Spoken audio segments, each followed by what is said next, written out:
Well, hello friends. It is a very unique time in Iowa. We are in April, but we are having unseasonably very warm few days here. So we're actually getting up, I'm filming this in April, and we are getting up to the 80 degrees for like 4 days or 5 days. That's really warm for this time of year. And that means everything is just exploding. The grass is turning green, the garden, the garlic is really growing, the rhubarb is shooting out, the peonies are really popping up. So many things around the yard are really just coming to life. And I'm still not ready and done with my spring projects. So that's what today is all about. We're gonna do a few spring projects. What is also very true in Iowa, especially right now, the wind. You may hear it, you may not. So it is just extremely windy every day. Even though it's nice days and you wanna be outside, it's super windy, so it's kind of hard to decide what things you can get done and what things you can't. I am gonna actually start by painting a couple antique cast iron urns, because I think I want to use them on the front porch this year. You know I love cast iron urns. You know I use them so often around the farm. And these have actually been in my shed for quite a few years, and they just need a fresh coat of paint just to give them some life. So I thought we could start by painting some urns. We might go on to do a little bit of fern maintenance. If you remember last year, I actually decided to try to save all of my front porch ferns, which was a first for me. I do small starts of Queen Kimberly ferns pretty much in all of my hanging baskets because it's on the south side, it gets a lot of sun. Those ferns can take a good amount of sun. And I saved all 6 of them. I'm actually having some pretty good thoughts on how they're looking, so I thought we could do a little bit of maintenance on them, get them ready for the growing season. Since right now the weather outside is so warm, I have them sitting outside for a few days. Usually it would still get way too cold in the evening to have any plants like that out that are tender.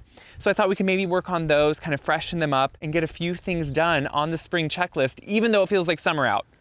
It is not summer yet, let's remember that. I came out to my back shed. Barn. It's not actually a barn, it's more of a shed, but it's what you see in the back of my property a lot, and a lot of you ask what it is. And it's not really used anymore. It was an old building on the farm that at one time had livestock in it, and now in the back it's just used for some storage. So it's actually where they keep the corn head that's used for harvesting and the bean head that's used for harvesting. And I keep some of my Christmas stuff, like my sleigh and those big deer I put on my front porch. So I came back here because it's a windbreak, which obviously since I'm spray painting, I don't want to be in direct wind. And what I've been doing is getting my urns ready to spray. I have one already sprayed and one I'm preparing by using a steel brush and trying to get off any paint that is chipping off and just make a more roughed up, smooth, kind of surface. You don't want it completely smooth. You'd like it roughed up, just like if you were indoor painting on trim or something, you want to sand it. Well, this is kind of doing some abrasive sanding with a steel brush.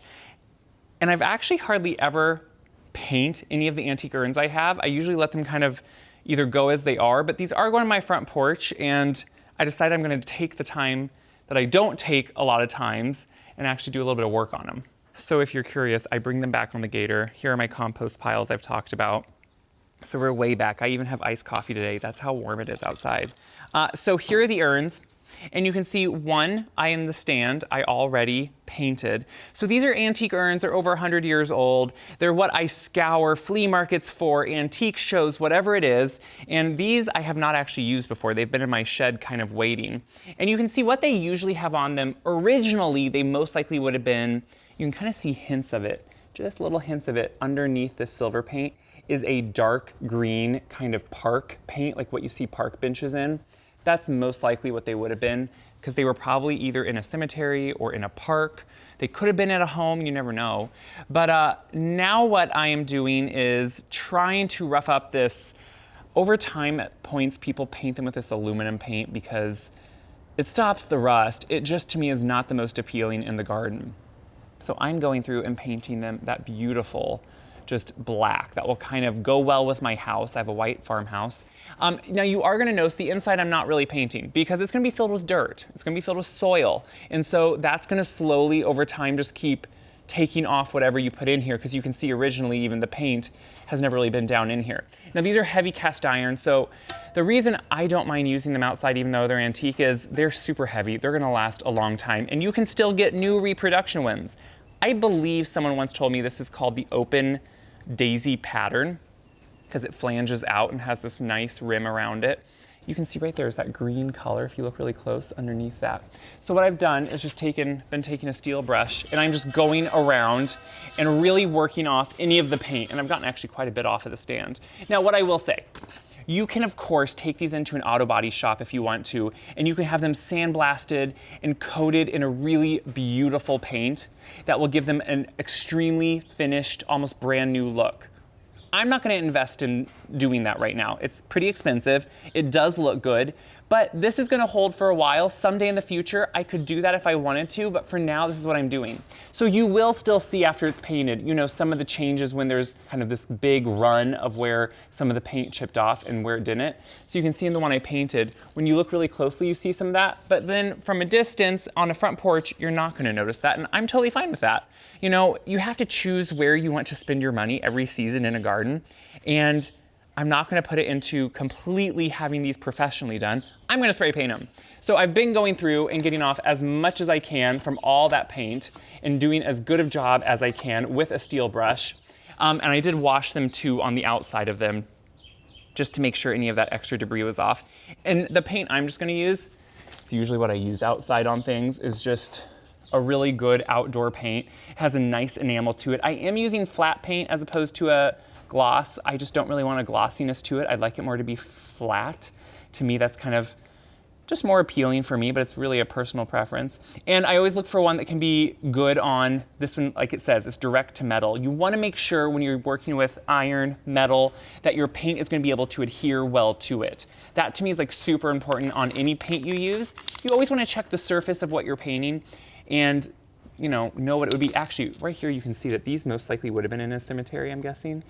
But right here would have been the label, not for the cemetery, but for probably the maker's mark. It would have been right here, which a lot of urns you'll find that on.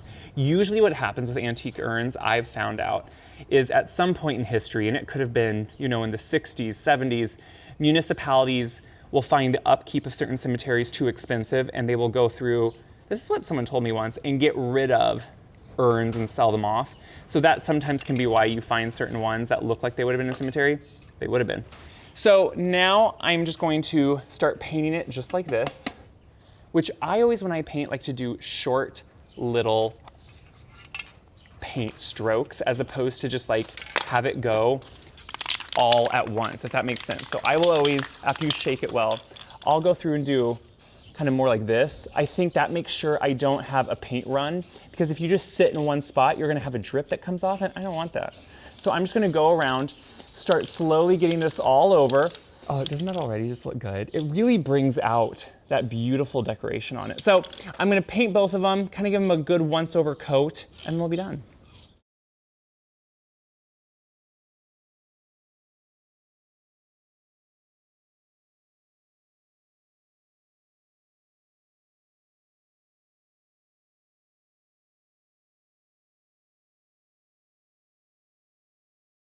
So you can see for a first coat, they actually look really good. They dries really quickly, which is really nice too. Now the one thing you're gonna notice here, I got a little too close when I was doing it, so there's a little bit of a run there, and I don't like that, so I'm just gonna wipe. And then when I do my second coat, I'll try to cover that up. I may have to even sand that out a little bit if I need to. But that's what you wanna try to avoid, is those runs. And if you get too close with the paint, or if you go too long of stream, that's just why I do those short streams as I'm going, it really kind of helps that. But already they just look really cleaned up, and they're gonna look a lot more fresh by my front door than they would have if I would have just left them, which this is also making me realize I need to do this to a lot of my others too. So the one thing I usually get asked with antique urns is, do they have drainage? So it depends on the urn. Some do, some don't. Traditionally, they don't. What they have is, in this basin, a reservoir, and if it gets too full, even though you fill that with soil, they have an overflow right here where the water could run out, but you could also water through here too if you don't want to on top, which is really nice. These two do have this little spigot that you, by right, should be able to open and water come out. It has been painted so many times that I would need to refurbish that, which I think I could screw the whole thing off, let it sit in some stripper, try to see if I can eventually get this to work, and then you could open this up, both valves, and you could let them drain, which would actually be really nice. So I may try to do that eventually. But since these are going on my front porch, they're gonna be underneath a canopy, and I'm not worried about rain filling them up too quickly.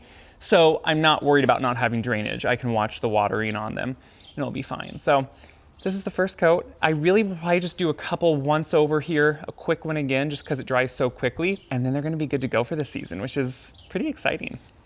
So for the next task, I'm moving up more towards the house. We could have some wind here. I'm trying to get a windbreak. This spring has been like the last few springs, and that means if it's sunny, it's windy. That's pretty much what you get. What I'm gonna try to do now is refurbish, rehabilitate all the ferns I kept for my front porch. So I always put 6 hanging baskets of ferns, and I have to do ferns slightly different. I grew up with, across the road, but with a north-facing front porch. The front porch faced the north, and Mom always put in just traditional Boston ferns, beautiful, shade-loving. They got massive, they were gorgeous. When I moved in here across the road to my grandparents' house, my front porch faces the south, so it gets a lot more sun exposure, but I still wanted that look of just that classic fern. So I use the Kimberly Queen ferns, and they're a lot sturdier. They can take a lot more of that sunlight, and so they actually do really well on my south side. I've done this for years, but this is the first year I've actually saved all of them. You've probably seen my plant room. It's super full. It's a room I have just kind of retrofitted on the farm with some radiant heaters that are like space heaters and some windows and a lot of grow lights. And that's where I had these ferns. And most of them look really good. One we're gonna pray for. And what I need to do now though is really refurbish them because their roots are really root bound from the hanging pots they've been sitting in since almost a year ago now. And they just need some new life. So I'm gonna root prune them a little bit, which means break up the roots. Gonna go through, they had some succulents that were doing really well too, but I'll need to trim on those and do some different things. So let's work on them a little bit. Before we get going, I really wanna show you what I'm working with. Here's what I'm about to do, but I have my usual suspects. I have my all-purpose just organic potting mix. You know I love this from Espoma. I will be working in some biotone, also from Espoma. It's just a really good root stimulator. It really helps those roots have an organic way to really be activated and really just have a good base when they're beginning. And then I usually put in also some plant tone. It's just, again, an all-purpose way to kind of feed them organically. But what we have here is my ferns, and you can see they have been really kind of, not haggard, but they have a lot of excess growth on them. They have a lot of growth around their roots, and you can see it's lots of new growth along with some succulents. And so what I'm gonna do is just go in there and really break all this apart. Sometimes if they have an extra start of a fern, like this one, you can see it started a whole extra plant. I'll probably break that off and just start with one main plant in the middle, because really what plants need, they need room to grow. So right now it's maxed out on its room to grow in their hanging baskets. I use these black hanging baskets. I want to use them again. They have a great plastic liner that has holes in the bottom. I like the plastic actually on the south side because it stops the wind from drying them out quite as quickly as a cocoa or that coconut core would. So it doesn't, the outside of it's just that rattan black, so it looks nice, but the inside really keeps the moisture in a little bit better. But what I need to do is take off some of this, just look at that root growth that just looks kind of dead. I want to take that off so they have new places to grow new roots, have a smaller root ball to begin with, so once they get put in here, they have room to grow. And you can see if you look out here into the sun, these are the succulents I'm talking about. Look how long some of them are. Now, these are gorgeous. I think these were a string of bananas maybe, and I'm gonna obviously have to trim them, but every cutting, every trim you make, you can just put into soil and it will root. That is the wonderful part of this. So I'll probably do that too with some of these that have such long ones, but let's get started. Okay, so in front of me, you can see I have this beautiful fern. Now, a lot of this top growth is from last year, this canopy, and I'm gonna really need to kind of get in there and do some kind of reworking on it. And what I'm gonna do is just start by taking off a lot of this outer soil around it. It needs room to be able to put out new life. And look at this. I'm gonna save the succulent. It already has some roots on it from a piece I stuck in the soil. So we're gonna save that and still put that in a pot. The succulents were something new I started last year. I found some really, really cheap, cool succulents in small pots. And I decided just to stick them in these hanging baskets since they were on the south side, and they exploded. What I am doing is when there's little starts like this, I'm gonna save those too. So if I need to fill in any, I can do that. Now remember, it is April in Iowa. That means it is way too early for these to be outside full time. We happen to be having warm weather, and that means it's just a good week for me to get in here and actually repot these and do it outside where I have more room.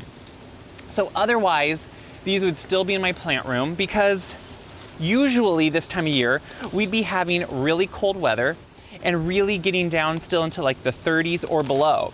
And here again, great little start. I'm gonna just keep that separate and use as needed. So now what you can see is, if you look down in here, I have a lot smaller root ball. This is probably the original plant itself. And I'm just going through, and I'm not being careful, I'm ripping apart those roots because guess what? It's a plant. It's gonna grow new roots. It's gonna have new stimulation that's gonna be really good for it. And now what I can do is go in here, and if there's any dead pieces or dead branches, I can kind of just nip those out. But honestly, this one looks really good overall, and I'm really happy with how it looks.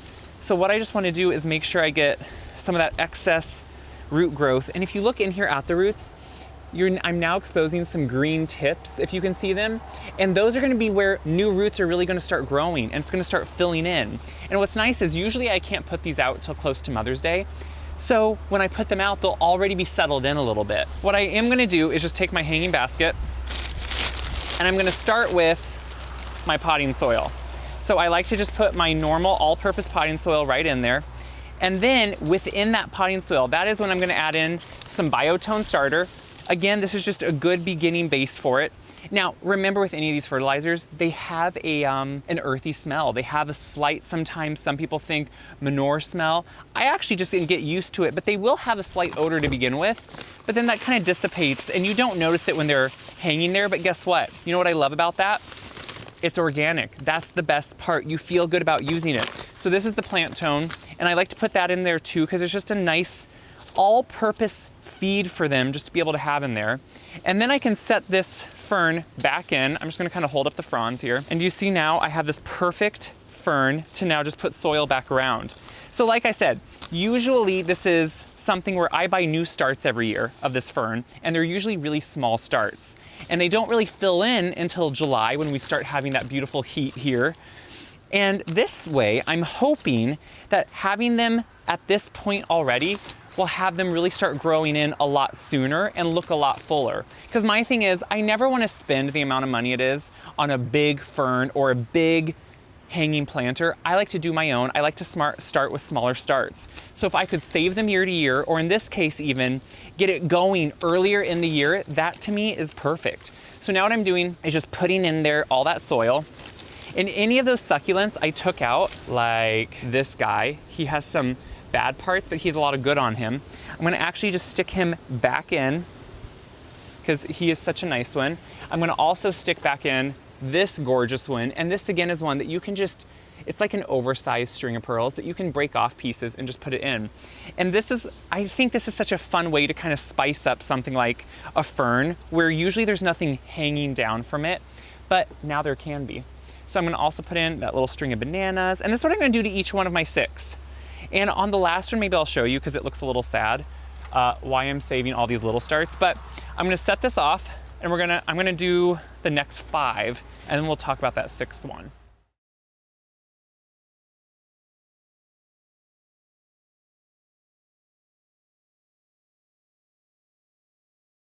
So now we're on to the 6th one, which, yeah, you see what I mean? It doesn't look too good. So this one way early on in the season, probably actually back in December, maybe, it got too cold in my plant room and it pretty much died back. Now there is a little bit of life over here and there is some life in a succulent, but this is where all of those starts are gonna come in handy that I was saving all along the way.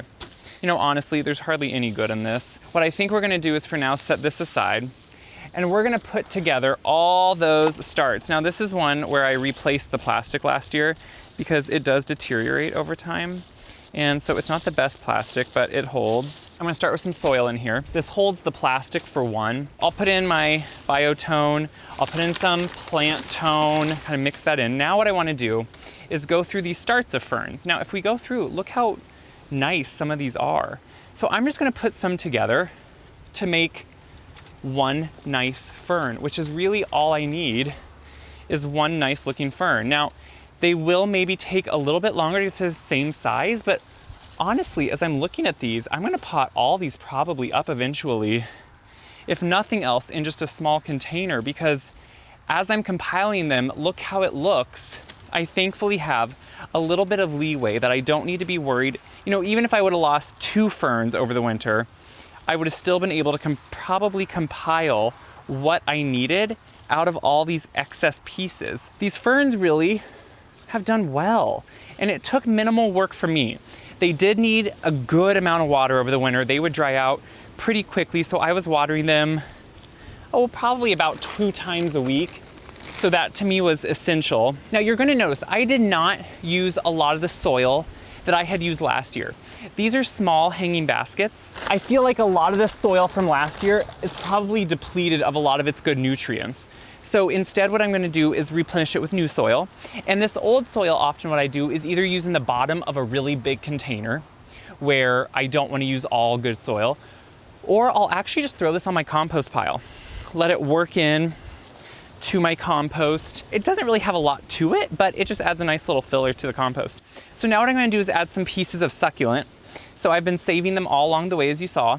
So like here's one from another one. And all I do is make sure that I have about 1 inch of stem I can put in. So just pick off anything, leaves or any pieces, and then just stick it in. Same with all these ones. I have a whole bunch here. If you look, there's no roots on this. It's a nice long piece. I'm trimming them just so they're not so long. I think it's always good to trim anything when you bare root or dry root it. There's no root, so it's gonna take it a little bit. I'm gonna take off some of these little leaves that are on here, just so I can make sure I can put it down in the soil quite a bit. Because then what will happen is it will actually just root into this soil. And that is the best thing. It takes it a little bit, but all summer long last year, I only had purchased a couple at the garden center I was at. And so I kept breaking off pieces all summer long just to be able to do this with. And that to me, I don't know, that's kind of the best part. I do always have a knife handy. This is a garden knife. I always like it when I'm working outside, especially with plants and a big root ball, because you can cut through it really well. I just think it's important to have something that can cut through what you're working on to make sure you're actually gonna be able to get it all. So that is now the last one. So now all I'm doing is watering them all. You know, anytime you plant anything in the ground, like this right here in just some containers, you wanna make sure you water it well. One, it will actually bring the soil in and not compact it, but actually tighten it a little bit, which you really want. You wanna make sure all those air bubbles are worked out of there so there's no air bubbles around the roots that can actually dry them out. But you also just wanna make sure it's really well saturated all the way through, because then it will be easier to water in successive days. I'm gonna watch the weather. For the next few days, they're gonna be outside in the semi-shade here, kind of on the north side. When it starts getting where we're gonna have nights going into the 40s again, or the 30s, which we could get snow again, it's April, I will take them back inside. But until the weather turns, I'm gonna keep them outside because they're gonna love the warmth. Just like I do, just like I'm sure any of us do. But it isn't gonna last most likely all through the season. This is way too early to have plants out usually, but we're gonna keep them out for a little bit here. So I'm gonna let it, hopefully the wind calm down a little bit, and maybe we can go grab those urns when it does, and we can put them on the front porch and just place them. So I waited until evening because I went in and cleaned up and everything. The wind has been blowing from the south all day long, and I wanna put them up here on the front porch. So I'm waiting until hopefully it's a little bit less right now. The sun is setting, you can see behind me, and I'm gonna actually bring up, I have the one placed, they're going on either side of my front door, and I'm really excited actually how they look. They're cohesive, they're clean, they're fresh. That's what the paint is doing. So I'm going to bring up the other one. They're kind of heavy. So if you ever do this with cast iron urns, you may want help. Or if you're like me, you just do it. So I'm gonna put these right where these are a Victorian wire stand, and I have 2 of them and I love them up here, but I've just been ready for something different, something that actually I can plant directly in. This I would need to line with a cocoa or some type of coconut core, that sheeting. And I've never quite wanted to do that because these are a little bit more susceptible to deteriorating. So I've never planted directly with them and just set a pot in them. So I'm kind of ready to have something like these urns that I can actually set here and have something I plant directly in, which is really nice. So what's great is I always look for things that the wind will not move. These definitely will not. That's what's great about them. So I'm gonna grab the top here. Since these are freshly painted, I've let them sit for quite a few hours, but I don't want to scratch them or move that metal around too much. But look how good they look. Now we can just fill them with soil. So like I said, these don't have direct drainage in the bottom. I'm okay with that here on my front porch. I can control the watering. Rain won't get into them. So I am just gonna fill them with some all-purpose potting soil. which I'm gonna use all year long, no matter what I put in here. And this is kind of now to me the exciting part. I do have a few early spring annuals that can be in here for probably a month, because even though we're having unseasonably warm weather right now, we won't for long. I'm sure we're gonna go back and have some nice cool weather. So that to me is when it will really come into play that I have some early spring annuals and not my normal summer things I put in here. So I'm gonna finish putting soil in them, then I'll show you what they look like. So I have them filled up. You can see that they're not quite filled up to the brim because I do want to leave some room so when I put those annuals in, I'll leave room. Now don't worry, I'm going to do a video on those annuals I plant too, so you'll see what I actually picked to put in here for early spring. I need to clean up a little bit from some of the soil that fell, but I really am going to like how these look here. They're just going to have a really classic look. They're going to be all seasons, all weather, just fit in really well, and I happen to have a black door, so obviously that was some of the paint choice too. So check back next time to see what for sure I put in here. It's a little too warm at the moment anyway, and I want to get back to our seasonal temperatures just to know that I have plenty of leeway with the annuals that I chose. So as always, these videos are hopefully inspirational. They hopefully excite you, and they hopefully let you know that gardening comes in all shapes and sizes. It's not one size fits all. It's what works for you, and each of us are going to have differences in that. So that's the exciting part. Thanks for watching. Share this around. Check my website, wiseguide.com. I love gardening with you.